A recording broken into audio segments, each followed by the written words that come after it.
अस्सलाम वालेकुम नाज़रीन, इनसाइड प्रोग्राम में वांखे भली कार था चऊं। नाज़रीन जेके back to back political developments थियनि पियूं उन मामलनि ते अॼु के प्रोग्राम में डिस्कस कंदासीं। अवांखे इहा सुधा आहे त कुझु ॾींहं अॻु कोर कमांडर्स कॉन्फ्रेंस खां पोइ क़ौमी सलामती वारो अहम इजलास थियो। उन में बि इहो फ़ैसिलो वरितो वियो त 9 मई जा जेके ज़िम्मेवार आहिनि उन्हनि खे सख़्तु सज़ा ॾिनी वेंदी।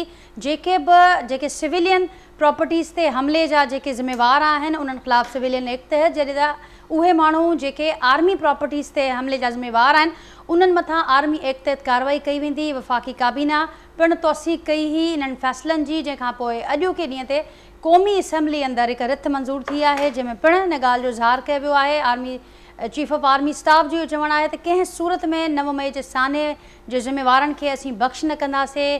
हिन वाक़े खे कंहिंखे बि ॿीहर वरजाइण न ॾिनो वेंदो। चीफ ऑफ आर्मी स्टाफ जो चवणु आहे त 25 मई खे शोधा जे ॾींहं तौरु मल्हायो वेंदो, जॾहिं त आर्मी एक्ट तहत जेके बि ज़िम्मेवार आहिनि उन्हनि ख़िलाफ़ कार्रवाई जो आगाज़ थी चुको आहे। नाज़रीन क़ौमी असैम्बली जी जेका अॼु रिथ मंज़ूर थी आहे उन में पिणु ॻाल्हि जो इज़हार कयो वियो आहे त को बि नओं कानून असीं ठाहिण न पिया वञूं, पर जेके कानून मौजूदु आहिनि उन तहत 9 मई जे ज़िम्मेवारनि ते कार्रवाई हलाई वेंदी। हिकु पासे नाज़रीन ही इंतिहाई अहम मामिलो आहे जंहिं ते सवाल बि उथनि पिया, तनक़ीद बि थिए पई मुख़्तलिफ़ फॉरम्स ते इन मामले ते। अॼोके प्रोग्राम में उनखे डिस्कस कंदासीं। उनखां सवाइ अव्हांखे इहा बि सुधा आहे त ऑडियो लीक्स वारे मामले ते हिकु कमीशन हुकूमत जोड़े छॾी आहे, जंहिं कमीशन पंहिंजे कार्रवाईअ खे पब्लिक करण जो ऐलान कयो आहे। अॼु खां उन कमीशन पंहिंजे कम जो आगाज़ कयो आहे, जंहिंखे पाकिस्तान तहरीक इंसाफ़ अॼु चैलेंज कयो आहे। उनखां सवाइ पूरे मुल्क अंदरि आर्टिकल 245 जे नफ़ाज़ खे पिणु PTI चैलेंज कंदे इहो मौक़िफ़ इख़्तियार करे पई त उनखे सियासी मक़सदनि लाइ इस्तेमालु नथो करे सघिजे। ही जेको कुझु थिए पियो हिकु इंतिहाई मक़बूल पार्टी ऐं मुल्क जे इदारनि खे विढ़ाइण जी साज़िश थी रही आहे। मामला कहिड़े रीत अॻियां वधंदा प्रोग्राम में अॼु फोकस हूंदो ऐं उनखां सवाइ जेका मुल्क जी मुआशी सूरत हाल आहे उहा पिणु असीं डिस्कस कंदासीं। अव्हांखे इहा बि ॼाण आहे त अॼु पिणु डॉलर जे रेट में इज़ाफ़ो थियो आहे। उनखां सवाइ सोन महांगो थी चुको आहे। असीं ॿुधूं पिया IMF डील जे हवाले सां गुज़िरियल केतिरे ई वक़्त खां, पर उनजा आसार ऐं ख़ासि करे जॾहिं अहिड़ी सूरत हाल आहे मुल्क अंदरि त उनजा जेके इम्कान आहिनि अञा उन में वधीक देरि जो इम्कान पुख़्तो थींदो पियो वञे। त हाणे इन सूरत हाल में बजट ते उनजा कहिड़ा असर पवंदा, ही डील थी बि सघंदी, इन सूरत हाल में न थी सघंदी। ऐं आख़िर में नाज़रीन जेका हिकु भेरो ॿीहर PTI चेयरमैन इमरान ख़ान गिरफ़्तारी जो ख़दशो ज़ाहिर कयो आहे। उन्हनि जो इहो चवणु आहे त सुभाणे वारी पेशीअ दौरान खेनि इहो 80% यकीन आहे त संदन गिरफ़्तारी थी सघे थी, पर उन्हनि कुझु देरि अॻु कारकुननि खे इहा अपील कई आहे त हिन भेरे महिरबानी कजो ऐं को बि रद्दअमल न ॾिजो, छाकाणि त पहिरियों जेको रद्दअमल आयो आहे उनखे असां ख़िलाफ़ ई इस्तेमालु कयो वियो आहे। इहे मामला आहिनि जिन खे अॼोके प्रोग्राम में डिस्कस कंदासीं। जेको पैनल मूंसां गॾु मौजूदु आहिनि जो तारुफ़ सां करायां थी, मूंखे कराची स्टूडियो में जॉइन कयो आहे नामियारा सनतकार आहिनि, मौशी माहिर आहिनि, डॉक्टर इख्तियार बेग साहब। मिर्ज़ा अख्तर बेग साहब वेलकम करती हूँ आपको प्रोग्राम में। ज़मीर हुसैन साहब भी मूंसां गॾु कराची स्टूडियो में मौजूदु आहिनि। नाज़रीन कानूनी माहिर आहिनि, तजिया निगार आहिनि, कराची स्टूडियो में उन्होंने जॉइन किया है। ज़मीर साहब भली कार चवां थी वहाँ के प्रोग्राम में। उनखां सवाइ नाज़रीन अॻूणा सफ़ारतकार आहिनि ऐं गहरी नज़र रखनि था मुल्की तोड़े जेका पढ़े सूरत हाल आहे उन ते आलम बरोही साहब मूंसां गॾु वीडियो लिंक ज़रिए अॼोके प्रोग्राम में शरीक आहिनि। सीनियर सहाफ़ी तजिया निगार ऐं डेली सिंधियार जा एडिटर आहिनि एजाज़ महर साहब, उहे पिणु अॼोके प्रोग्राम जो हिसो आहिनि। अवां सभिनी खे भली कार चवां थी प्रोग्राम में सभिनी जी इजाज़त सां। ज़मीर साहब अवां खां आगाज़ कयां थी, ही हलचल जेका असां गुज़िरियल केतिरे ॾींहं खां ॾिसूं पिया मुसलसल जारी आहे, दंगल हलंदड़ आहे रियासत ऐं सियासत विच में। कीअं ॾिसो पिया जेका स्टेटमेंट साम्हूं आई आहे त को नओं कानून न पिया ठाहियूं, पर जेके एग्ज़िस्टिंग कानून मौजूदु आहिनि उन तहत ई कार्रवाई थींदी ऐं बार बार तनक़ीद बि थिए पई, सवाल बि उथनि पिया, छा हुकूमत का ख़तरनाक मिसाल क़ाइमु करणु वञे पई? सबसे पहले मैं आपका मशकूर हूँ और अर्ज़ ये है कि जिस तरह आपने तवज्जो मरकूज़ की कि जो सिचुएशन बनने जा रही है या बन रही है उसके हिसाब से मुल्की कानून जो हमारे एग्जिस्टिंग लाज हैं उनका होना और उनके होने का जो है वो ताल्लुक़ सिर्फ इस सिचुएशन में नहीं लागू हो रहा। ये है कि ये मुल्की कानून आया इस वक्त उस वसअत में या उस कैपेसिटी में है जिनको तमाम इदारे या तमाम इंडिविजुअल्स ओबे कर रहे हैं या नहीं कर रहे, चाहे आइन हो या जो भी मज़कूरा कानून हैं जो पाकिस्तान में अवेल हैं वो उनको वो एप्रिसिएशन मिल रही है। आया वो तमाम कानून जिनका इतलाक़ हम बींग पाकिस्तानियों पे लॉ अबाइडिंग सिटीज़न्स पे लागू होता है वो उसका उस तरह लागू हो रहा है या नहीं हो रहा। और जब ये चीज़ ना हो तो एक नई सिचुएशन बनती है, नए कानून, नए जो है वो रूल्स और नए रेगुलेशन, नए एग्ज़ाम्स और नए मिसालें जन्म लेंगी। तो इस वक्त जो सूरत हाल है वो ऐसी सिचुएशन है जिसमें जुडिशल क्राइसिस भी है, पॉलिटिकल क्राइसिस भी हैं, इकोनॉमिकल क्राइसिस भी हैं, और अब ये सिचुएशन इतनी बिगड़ के इस हद तक आ गई है कि ये अब अवामी सतह पे इस तरह लेके आ गए हैं इस सिचुएशन को कि अब मुल्क में सलामती की सूरत हाल भी, और सलामती की सूरत हाल को भी ख़तरा लायक हो गया। तो यहाँ पॉलिटिकल जो भी इश्यूज़ हुआ करते थे वो पॉलिटिकल फोरम्स पे हल हो जाते थे, मगर पॉलिटिकल इश्यूज़ में जब ये सियासतदानों की नाअहली समझें या उनकी जो है वो कोई मुफादाती जंग समझें, उसमें जब से ये इदारे इन्वॉल्व हुए हैं, चाहे वो हमारी इस्टब्लिशमेंट का इदारा हो, चाहे वो हमारी जुडिशरी हो या हमारे पॉलिसी मेकर्स हों, उनके आने के बाद मुल्क की जो ये पोजीशन बनी है कि आपको एक खाना जंगी वाला माहौल मिल रहा है। खाना जंगी वाले माहौल में होता यूँ है कि कोई इदारा किसी इदारे का एहतराम नहीं करता, और जब एक इदारा कोई स्टांस लेता है तो दूसरा उसको काउंटर कर रहा है, और काउंटर की वजह से क्या हो गया है कि अनारकी वाली सूरत हाल है। एक अवाम और इदारों की जो एक रिलेशनशिप होती है वो क्वेश्चनाइज हो गई। अब मौजूदा सूरत हाल में आपने देखा कि 9/11 वाला 9 जो मई वाला ये वाक़या हुआ, तो इसमें ये चीज़ हुई है कि इसमें अब अवाम और इदारे, वो इदारे जो हमारी सलामती के लिए ज़ामिन होते हैं, वो जो अपनी ताकत अपने अवाम को ही समझते हैं, वो अवाम को इस तरह इश्तियाल और उसको इस तरह यूज़ करके उनके सामने और मद्दे मुकाबिल खड़ा कर दिया गया कि उन्होंने मुल्क की सलामती वाले इदारों पे, उनके तकद्दुस पे, उनकी प्रॉपर्टीज़ पे और तमाम हमारी जो कौमी मीरास है उस पे हमला करके उन्होंने दुनिया भर में ये इम्प्रेशन दिया कि हम being a Pakistani non civilised हैं। हमारे यहाँ चाहे कोई भी कानून हो, वो चाहे अदलिया हो, चाहे आला अदलिया हो, चाहे हमारे एग्जेक्टिव्स हों, चाहे हमारी ब्यूरोक्रेसी हो, या जो इस्टब्लिशमेंट से ताल्लुक़ रखने वाली फोर्सेस हैं, वो इनको कभी भी वायलेट कर सकती हैं। तो अब सूरत हाल ये आ गई है कि इस पॉलिटिकल सिचुएशन ने अब इस तरह की ये सिचुएशन बना दी कि कानून भी कंफ्यूज हो गया। मुल्की कानून में सबसे ज़्यादा जो नुमाया हैसियत है वो आइन को हैसियत हासिल है। आइन भी इस वक्त आपने देखा रीराइट हो रहा है, और आइन के जो इंटरप्रिटेशन हो रही है वो इस तरह की हो रही है कि जो बेसिक स्ट्रक्चर ऑफ कॉन्स्टिट्यूशन है वो भी शर्मिंदा है। तो इस सूरत हाल में जो पार्लियामेंट ने ये अपना इजलास में ये चीज़ वाज़ेह की है कि हम पाकिस्तान के एग्जिस्टिंग लॉज के तहत ही इस चीज़ को करेंगे, तो मेरा ख़्याल है कि लॉज तो हर सूरत में काबिल अमल होने चाहिए।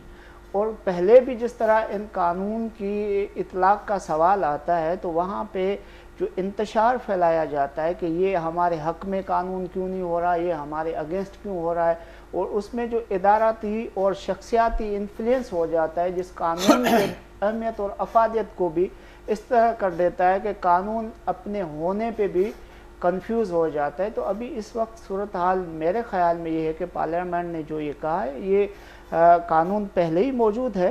होना ये है अब कि जैसे सिविलियन का ताल्लुक़ है, जहाँ पे ये दहशतगर्दी एक्ट है 2007 का जो ATC एक्ट है, उसके तहत ये होता है कि जो आपके सिविलियंस की प्रॉपर्टीज़ पे कोई भी कब्ज़ा करता है, यहाँ पे जो है वो फेयर फैलाता है, यहाँ पे आपकी दहशत फैला के उसको तबाह करता है, तो उसको ATC के लाज के तहत ट्रीट किया जाएगा।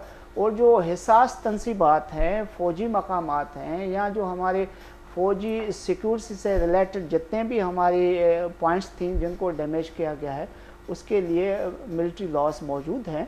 और मिलिट्री लॉ की जो अभी कोर्स बनेगी, मिलिट्री लॉ कोर्स बनेगी, उसके तहत वो मिलिट्री लॉज को जो है इम्प्लीमेंट किया जाएगा। और ये वजूद पहले ही कानून रखते थे, मगर ये होता ही है कि आम सूरत हाल में इस्तेमाल नहीं होता, वो किसी हंगामी सिचुएशन में होता है, क्योंकि इसमें क्या होता है कि सिविलियन के जो राइट्स हैं वो साइड में हो जाते हैं। और जब वो सिविलियन के राइट्स तभी साइड में किए जाते हैं जब गैर मामूली हालात हों, और इस वक्त मेरा ख्याल है गैर मामूली हालात हैं, और इसमें कोई किस्म की डिले नहीं करनी चाहिए कि जो भी करना है वो जल्दी होना चाहिए, ताकि जो आगे के लिए एक प्रेसिडेंट बने اور جو ایسی سوچ اور ایلیمنٹس جو یہ 9 مئی والے واقعے میں ملوث ہیں یا اس طرح کے جو بھی ان کو اپریشیٹ کرنے والے ہیں ان کی حوصلہ شکنی ہو. ٹھیک ہے بیگ صاحب، آپ کیا کہیں گے؟ ضمیر صاحب سمجھتے ہیں کہ اس میں ڈیلے نہیں ہونا چاہیے، لیکن بڑی ایک دوسرے فورم سے یہ بھی رائے سامنے آ رہی ہے کہ ایسی نظیر قائم کرتے وقت حکومت کو بڑا محتاط ہونا پڑے گا، بڑا سوچنا پڑے گا.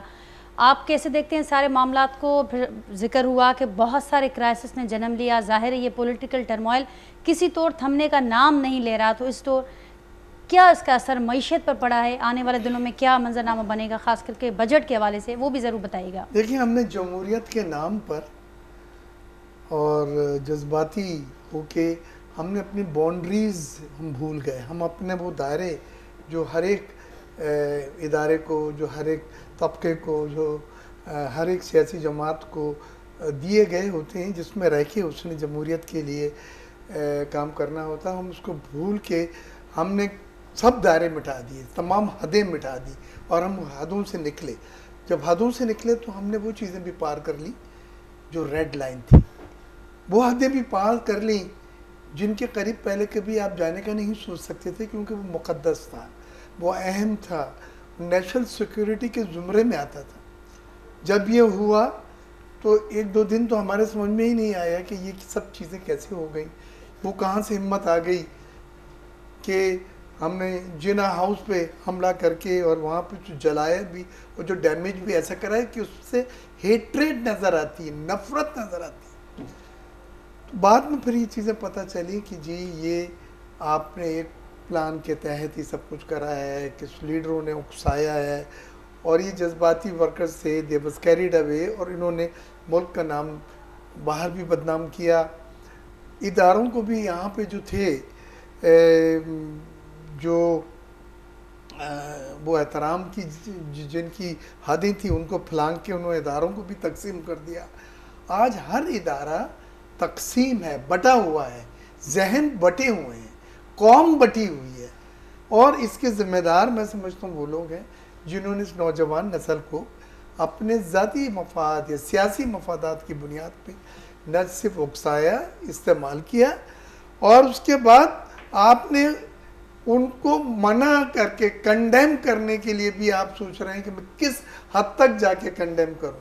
میں سمجھتا ہوں اس میں کوئی دو رائے نہیں ہونی چاہیے کہ آج ہمارے یہاں لینڈ کھچ چکی ہے.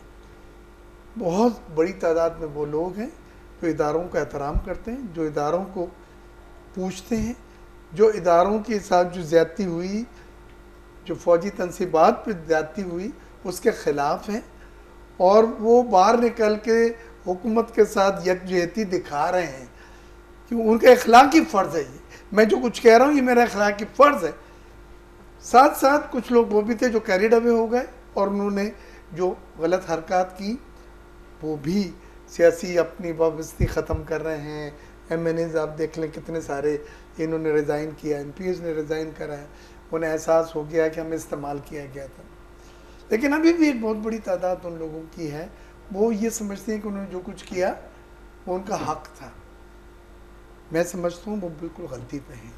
اور یہ جو بھی دو چیزیں بہت پیاری ہوئی، ایک چیف آف آرمی اسٹاف کا پالیسی اسٹیٹمنٹ کہ کلپریٹ کو چھوڑا نہیں جائے گا، اور جنہوں نے آرمی کی انسٹالیشنز پہ حملے کیے ہیں، ڈیمیج کیا ہے، ان کو آرمی ایکٹ کے تحت اور باقیوں کو سویلین ایکٹ کے تحت ٹرائل کر. وزیر اعظم صاحب نے بھی ساتھ ہی یہ اسٹیٹمنٹ بالکل واضح دے دیا ہے کہ اس میں کوئی ایک آدمی ناجائز نہ ہو لیکن بخشش اس کی نہیں ہوگی. تو میں سمجھتا ہوں یہ ایک ہسٹری کے لیے بہت ضروری تھا. نہیں تو جو چیزیں ہوئی ہیں یہ پھر آئندہ مستقبل میں آف اینڈ آن آپ دیکھتے صحیح ہمارے آپ کے بچوں کو جو میسج ملتا وہ یہی تھا کہ پہلے بھی لوگوں نے کیا تھا اینڈ دے گاٹ اوے، آپ بھی نکل جائیں گے، آپ بھی کریں.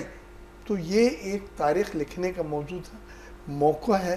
اور میں سمجھتا ہوں اس میں حکومت کو بڑا سوچ سمجھ کے انتقامی کارروائی سے ہٹ کے جذباتی ہوئے بغیر قانون اور جمہوریت کی رکھوالی کے ناطے، آئین کی رکھوالی کے ناطے، ان اداروں کی جو مقدس ہیں احترام کے خاطر میرٹ پہ ایکشن لیں. ٹھیک قوم صاحب ان کے اسی ساتھ پہ ہم شامل گفتگو کریں گے عالم صاحب کو جہاز صاحب کو پھر بجٹ پہ بھی آتے ہیں تفصیلی بات کرتے ہیں. عالم روی صاحب اوہاں چھا چوڻ چاہیندو ضمیر صاحب ऐं बेग साहब जो मौक़िफ़ मां ॿुधो समूरी सूरतहाल अवां जे आॾो आहे.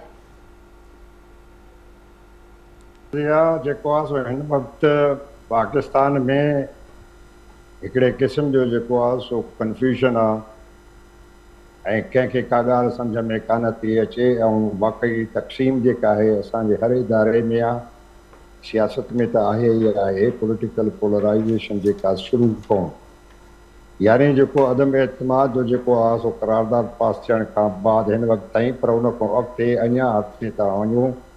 2018 जे इलेक्शन खां अॻु में बि जेको आहे सो PTI ऐं मुस्लिम लीग जे विच में जेको पोलराइज़ेशन जी सूरत हाल पैदा थी पई उहा अञा कंटिन्यू कंदी थी अचे. 5 साल थी विया आहिनि पूरा, पर इन ॿिन्ही पार्टियुनि जे विच में को यानी डिसाइसिव जेको आहे सो रिज़ल्ट निकिरे कोन थो त आइदर पंजाब जो मालिक PTI आहे या जेको आहे सो लाहौर आहे. बाक़ी सभु ॻाल्हियूं अजायूं आहिनि. असल ॻाल्हि आहे त लाहौर जो मालिक या तख़्त लाहौर जो मालिक केरु आहे? आया मुस्लिम लीग नवाज़ शरीफ़ आहे या जेको आहे सो PTI जो इमरान ख़ान आहे. हिन वक़्तु जेको आहे सो सॼो ज़ोर आहे, सॼी सियासी लड़ाई जेका आहे सा पंजाब जे मथां आहे ऐं इन शइ ते आहे त हिते जेको आहे सो ज़ोरावर केरु साबित थो थिए. बाक़ी हाणे जेके ॾिसो असांखे इलेक्शन परे न आहे. अगस्त में हे चवनि था अक्टूबर में असां इलेक्शन कराईंदासीं, पर मूंखे नथो लॻे त हे अक्टूबर में इलेक्शन कंदा. लिखी वठो मूंखां त हे इलेक्शन अक्टूबर में न कराईंदा. हिन वक़्तु ताईं इलेक्शन जे तरफ़ न वेंदा जेसि ताईं हुननि खे यकीन न थींदो त जेको आहे सो जेकॾहिं असां तख़्ते लाहौर खटे न सघूं त घटि में घटि उन में 50% जेको आहे सो असांजो यानी भाईवारी उन में असांजी भाईवारी हुजे. सो इहे तॾहिं ऐं KPK में हालतूं बि आहिनि. KPK में अञा जेको आहे सो PTI पॉपुलर आहे. उते मौलाना साहिब जी सियासत पोयों 5 सालनि खां वठी, पर 2013 खां वठी मौलाना साहिब जी जेका आहे सियासत हिन वक़्तु ताईं यानी तव्हां 10 साल ॾिसो त KPK जी सियासत खां मौलाना साहिब ॿाहिरि रहियो आहे, जेको हुनजे लाइ वॾो सेटबैक आहे. ऐं मौलाना साहिब कॾहिं न चाहींदो त हिन सूरत हाल में जॾहिं PTI जी पॉपुलरिटी जेको आहे चोट ते आहे KPK में इलेक्शन थियनि ऐं साॻी वरी उहो जेको आहे सो मौलाना साहिब जी पार्टी हाराए. ठीक, पर आलम साहब खुद PTI जी पोजीशन छा बचंदी जहिड़ी तेज़ी सां हे विक्टूं करनि पियूं, जहिड़ी तेज़ी सां गिरफ़्तारियूं थियनि पियूं? जी कुझु न थींदो नादिया, कुझु न थींदो. इहे जेके माण्हू आहिनि घणा ॾिसो हिन में ॿ आया आहिनि ऐं जेको आहे सो पोइ मां ॿुधाईंदुमि मुंहिंजी सोच छा आहे. हाणे हिकु त माण्हू चवनि था इहे प्लांटेड माण्हू हुया PTI में जेके हिन वक़्तु एस्टेब्लिशमेंट जे चवण ते हुनखे छॾे था वञनि पिया, चाहे कराची में हुजनि या पंजाब में हुजनि या KPK जे हिकु KPK में न थियो आहे. मां सवाइ अजमल वज़ीर जे अलावा कोई एतिरो को वॾो को डिज़र्शन साम्हूं न आयो आहे. बाक़ी आहे लाहौर में यानी पंजाब में ऐं जेको आहे सो कराची में. हे माण्हू चवंदा इहे प्लांटेड हुआ एस्टेब्लिशमेंट जा, हाणे उनजे चवण ते उहे छॾनि था. पर I am talking about the mass popularity. जेको आहे सो पब्लिक में हिन वक़्तु पॉपुलरिटी छा आहे. जेकॾहिं सुभाणे PTI कराची मां कंहिंखे बि टिकट ॾिए त उहो हाराए या खटे. पहिरीं ॻाल्हि आहे त खटे जे हाराई त थोरे मार्जन सां हाराईंदो सिर्फ़ु PTI जे पॉपुलरिटी जे करे. अहिड़े नमूने अञा बि कराची में हालतूं बि आहिनि, सिंध में बि आहिनि, पर पंजाब जी सूरत हाल बि आहे, KPK जी बि आहे. उते पीपुल्स इनखे PTI खे कोई फ़र्क़ु न पवंदो त चौधरी शुजात वारा छॾे वियसि या 2-3 ॿिया माण्हू जेके आहिनि से उहे छॾे विया.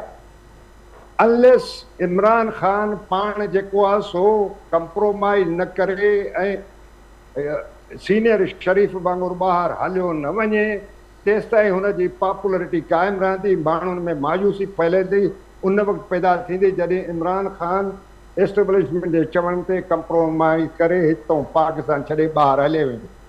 ऐं मां नथो सम्झां त जहिड़े नमूने सां हुनजो यानी शुरू खां रहियो आहे हुनजो, चाहे स्पोर्ट्स कैरियर में कीअं बि मुश्किल हालात में इमरान खान हमेशह जेको आहे सो कमबैक कयो आहे।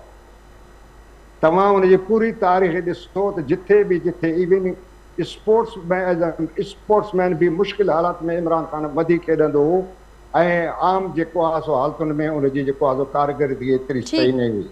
हे जेको आहे सो इमरान जे लाइ तमामु डिफिकल्ट पीरियड आहे, जे इन खे पास करे वियो, सर्वाइव करे वियो त इमरान खान जेको आहे सो स्वीप करे वेंदो इलेक्शन। अॼु बि मां चवां ठीकु आलम साहब, इन ई ॻाल्हि खे अॻियां वधाईंदसि। जीअं मां चयो त जेकॾहिं हितां सर्वाइव करे विया PTI वारा ऐं ख़ासि करे ख़ान साहिब जी मां ॻाल्हि कई त पोइ मंज़िल आसान आहे, ऐं मां हुनजो हवालो बि ॾिनो आहे बैकग्राउंड जो। एजाज़ साहिब सहमत आहियो? मां आलम साहिब जो तर्जुमो मां ॿुधो, हुन खां अॻु ज़मीर साहिब ऐं बेग साहिब बि ॻाल्हायो, छा चवंदो मां?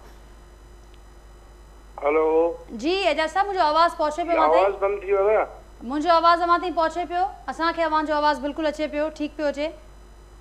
हाणे अचे थो आवाज़। एजाज़ साहिब, त अव्हां ॻाल्हियूं ॿुधियूं, जेकॾहिं त आलम साहिब बि ज़िक्र कयो त हू सम्झनि पिया त ॾुखियूं हालतूं ख़ान साहिब खे वधीक मज़बूत बणाईंदियूं, ऐं हीउ जेको ॾुखियो पीरियड आहे जेकॾहिं ख़ान साहिब सर्वाइव करे था वञनि त पोइ मंज़िल आसान आहे। अव्हां सहमत आहियो उन्हनि जे तज़िये खां? अव्हांखे कीअं नज़र पियो अचे PTI जो, ख़ुदि ख़ान साहिब जो सियासी मुस्तक़बिल ऐं हिननि हालतुनि जो अंजाम?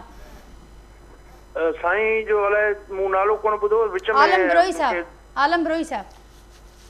आलम बरोई साहिब जी। न, आलम बरोई साहिब जी राय पंहिंजी जाइ ते ऐं उनजे लाइ एतिराम आहे, पर जेके हाणे कंडीशन्स आहिनि इहे जेके पोस्ट 9 मई जे सूरत हाल खे ॾिसूं था त बिल्कुलु ऑल टुगेदर शयूं मुख़्तलिफ़ आहिनि, ऐं बिफोर 9 मई जेको आहे त उहा कंडीशन वरी डिफरेंट हुई।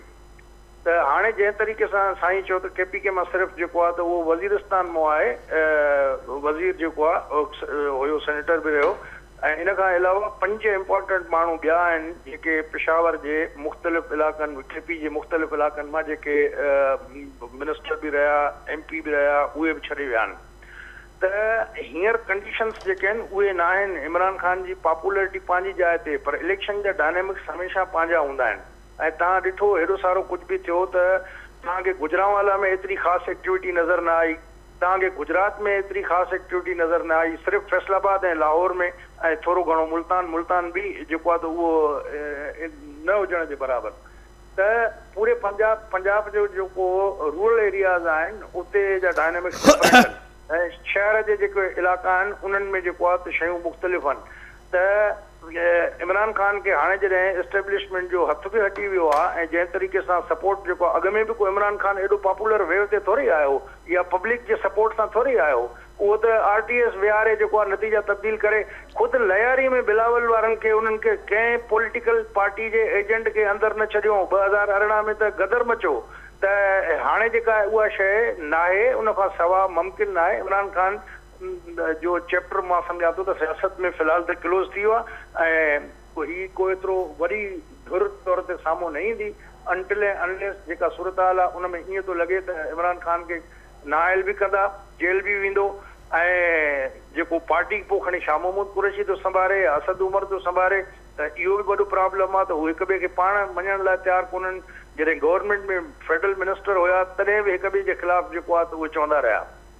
त मूंखे नथो लॻे त हिन जेका सीनरियो हींअर जुड़े पई या अञा जुड़ंदी अॻिते हली, उन में इमरान खान पॉलिटिकली मां सम्झां थो त इरिलेवेंट थींदो अनटिल अनलेस को ही एॾी वॾी कुर्बानी थो ॾे, जेल थो वञे। उन खां पोइ जेको आहे त शयूं हाणे जहिड़ी तरीक़े सां उन टोन डाउन करणु शुरू कयो आहे पंहिंजो बि, ऐं चए थो त मां जॾहिं जेल वञा ॿीहर त मूंखे जेको आहे त तव्हां एहतजाज न कजो ऐं हीअं न कजो। त जहिड़े क़िस्म जी शयूं साम्हूं अचनि पियूं त उन में इमरान खान हींअर फुल डिफेंसिव हुन में आहे, ऐं ऑफेंसिव मोड में बिल्कुलु बि न आहे। हिन महिल ताईं ऑफेंसिव मोड में रहियो।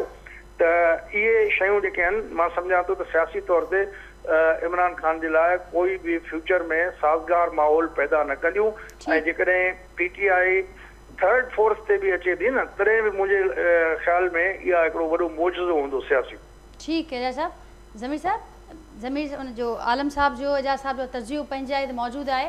उन्हनि ॻाल्हि कई त PTI जे मुस्तक़बिल जे हवाले थोरो हुकूमती पासे ते ॻाल्हाईंदासीं त हीअ जेका मामिलो साम्हूं अचे पियो आर्मी एक्ट तहत कार्रवाइनि जे हवाले सां, त त कुझु माहिरनि जो इहो बि ख़्यालु साम्हूं अचे पियो त उन लाइ ज़रूरी आहे त का आइनी तरमीम तमामु ज़रूरी हूंदी, छाकाणि त जेको हवालो ॾिनो पियो वञे माज़ीअ में जहिड़े रीति इस्तेमालु थियो आहे त उन जे लाइ एकी तरमीम जो ॿुधायो पियो वञे त उहो मुद्दो बि पूरो थी चुको आहे। हाणे जेकॾहिं को नओं को कानून आणिजे थो या का शइ कजे थी उन लाइ आइनी तरमीम जी ज़रूरत पवंदी। अर्ज़ु इहो हुयो त तरमीम जी ज़रूरत नाहे। ऐं तव्हांखे यादि हूंदो त नवाज़ शरीफ़ साहिबु जॾहिं PM हुयो त ज़रबे अज़ब जो हिकिड़ो ऑपरेशन थियो हुयो ऐं उन तहत बि जेको आहे सो मिलिट्री जेको आहे सो लॉज़ एक्सरसाइज़ कया विया हुया ऐं उन सिचुएशन में कया विया हुआ जॾहिं इहा शइ वाज़िब फैक्ट्स ऐं फाइंडिंग मां अची आई त बाबा हींअर हालात गैर साज़गार आहिनि। ऐं हिन वक़्तु बि जेकॾहिं तव्हां ॾिसो त तव्हां कंहिं बि मुल्क जे लाइ वर्ल्ड वाइड जेकॾहिं असीं सिनारियो ॾिसूं त तव्हांजे सलामती खां मथे का बि शइ न आहे।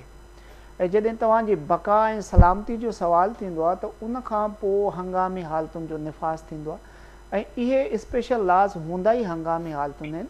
ऐं इहे जेके बाक़ी लॉज़ जंहिंजो काफ़ी क़ानूनी माहिर इहो ज़िक्र कनि था उहे लॉ ऐं उहा अमेंडमेंट्स तॾहिं थींदियूं आहिनि जॾहिं मुल्क में नॉर्मल सिचुएशन, नॉर्मल सूरत हाल ऐं नॉर्मल इन्वायरमेंट हुजे। हिते हाणे हीउ जेको तव्हां ॾिसो त 72 साल तारीख़ में 9 मई जहिड़ो को वाक़ियो कोन थियो आहे। दुश्मननि अटैक्स कया आहिनि, कंदा रहिया आहिनि, पर उन सूरत हाल में बि जॾहिं हंगामी हालतूं लागू थींदियूं पर उन सूरत हाल खां त ही वधीक ख़तरनाक सूरत हाल आहे त जॾहिं दुश्मन बि पंहिंजो ऐं डिफेंस वारा बि पंहिंजा ऐं उन में को डिफेंस जे इदारनि को एक्शन त न ॾिनो हो जंहिंजो रिएक्शन हुअणु खपे। बाक़ी जेकॾहिं तव्हां लॉ अबाइडिंग सिटीज़न आहियो त तव्हां लॉ खे जॾहिं ओबे ई न कयो त पोइ अल्टीमेट इहा सूरत हाल पैदा थी ऐं उन अल्टीमेट सूरत हाल खां पोइ सिचुएशन अहिड़ी बीठी आहे जो हंगामी हालतूं थी वियूं आहिनि। हंगामी हालतुनि में के बि बुनियादी हुकूक हासिल न हूंदा आहिनि कंहिंखे बि। जेकॾहिं तव्हां इंटरनेशनल लॉ जे पस मंज़र में वञो या आईन पाकिस्तान जे पस मंज़र में वञो त जिथे मुल्की हालतूं अव्हांजे कंट्रोल खां ॿाहिरि वञनि या अहिड़ी कोई वाक़ियात रूनमा थियनि जंहिंमें तव्हांखे लॻे त हाणे स्पेशल लॉज़ इन खे टैकल या हैंडल नथा करे सघनि त पोइ अव्हां जेको आहे सो मिलिट्री लॉज़ जो सहारो वठंदा। ऐं हिन वक़्तु का बि अहिड़ी आइनी गुंजाइश कान्हे का। ऐं जेको को अगरि अहिड़े क़िस्म जो लीगल एक्सपर्ट या जेको आहे कॉन्स्टिट्यूशनल एक्सपर्ट ॾिए थो त मुंहिंजो ख़्यालु आहे उनखे तमामु हालात ऐं वाक़ियात खे रखी करे पोइ ॾिसणु खपे। कानून ऐं आइन इन शइ जी इजाज़त थो ॾिए त गैर मामूली हालात में गैर मामूली कानून हरकत में ईंदा। ठीकु, सुभाणे वारे ॾींहं जे हवाले सां अच्छा नाज़िया हिन में मां तव्हांखे थोरो अपडेट कयां त अॼु थोरी देरि पहिरीं क़ौमी असम्बली में वज़ीर दिफ़ा ऐं वज़ीर आज़म ॿिन्ही इन ॻाल्हि जी वज़ाहत कई आहे त जेके बि 9 मई वारा वाक़िया थिया आहिनि इन्हनि खे हैंडल करण जे लाइ न आइनी तरमीम जी ज़रूरत आहे न नए कानून जी ज़रूरत आहे। प्राइम मिनिस्टर इहो बि चयो त जेके आर्मी इंस्टॉलेशन सां रिलेटेड शयूं आहिनि उन्हनि जे ख़िलाफ़ आर्मी एक्ट 1952 तहत कार्रवाई थींदी ऐं जेके सिविलियन इंस्टॉलेशंस आहिनि उन्हनि जे ख़िलाफ़ जेको आहे कार्रवाई उहो एंटी टेररिज़म एक्ट जेको आहे उन तहत केस दाख़िल थींदा। त इहो मुंहिंजो ख़्यालु आहे त काफ़ी क्लैरिटी आहे इन खां पोइ ऐं मुंहिंजो ख़्यालु आहे ज़रूरत इन मसइले ते बहस जी हाणे रही कोन्हे। ठीकु, बिल्कुलु अजा साहब। अच्छा ज़मीर साहब हीअ बि ज़रूरु ॿुधाइजो त सुभाणे वरी जेका मामिलो आहे पेशी थियणी आहे ख़ान साहब जीअं ख़ान साहब उन खां अॻु इहो ख़दशो ॾेखारियो आहे त 80% खेनि इहो यकीन आहे या ख़दशो आहे त संदन का गिरफ़्तारी थी सघे थी। उन हवाले सां सुभाणे वारी पेशी जे हवाले सां जेकॾहिं कुझु ॿुधाइणु चाहियो छा को अहिड़ो माहौल जुड़ी सघे थो? अर्ज़ु इहो त क़ानूनी एस्पेक्ट सां जेकॾहिं ॾिठो वञे त क़ानून सभिनी जे लाइ बराबरि आहे ऐं रियासत जी पहिरीं ज़िमेदारी उहा हूंदी आहे त हू तमामु जेके बि शहरी आहिनि उन्हनि खे मसावाती सिस्टम तां ट्रीट करे, इक्वल बेसिस ते उन्हनि खे ट्रीट करे, उन्हनि जा राइट्स हुजनि या उन्हनि जी जेके बि बाक़ी मामलात आहिनि जेके स्टेट सां रिलेटेड आहिनि उन में इक्वल रखे। त हाणे इमरान साहबु जेकॾहिं पाण खे लॉ अबाइडिंग सिटीज़न सम्झे थो ऐं इहा शइ मुमकिना तौर ते महसूसु करे थो त मुंहिंजो हीउ अमल, हीउ मुंहिंजो जुर्म हिन लॉ जे तहत अहिड़े क़िस्म जो आहे जो मुंहिंजी गिरफ़्तारी ठहे थी। जॾहिं तव्हांखे इहा शइ फील थींदी आहे त मुंहिंजी गिरफ़्तारी थींदी या मूंखे मुमकिना तौर ते हीअ सज़ा मिलंदी त माना तव्हां उनखे वन हैंड साइलेंटली एडमिट था कयो त जेकॾहिं अहिड़ा कम कया आहिनि या अहिड़ा जराइम में हुननि जी एंट्री थियल आहे ऐं जंहिंमें हू अगरि सुभाणे पेशी ते वञे थो ऐं उनखे लॻे थो त मूंखे अरेस्ट थींदो, त मुंहिंजो ख़्यालु आहे कि कानून खे पंहिंजो रस्तो इख़्तियार करणु खपे।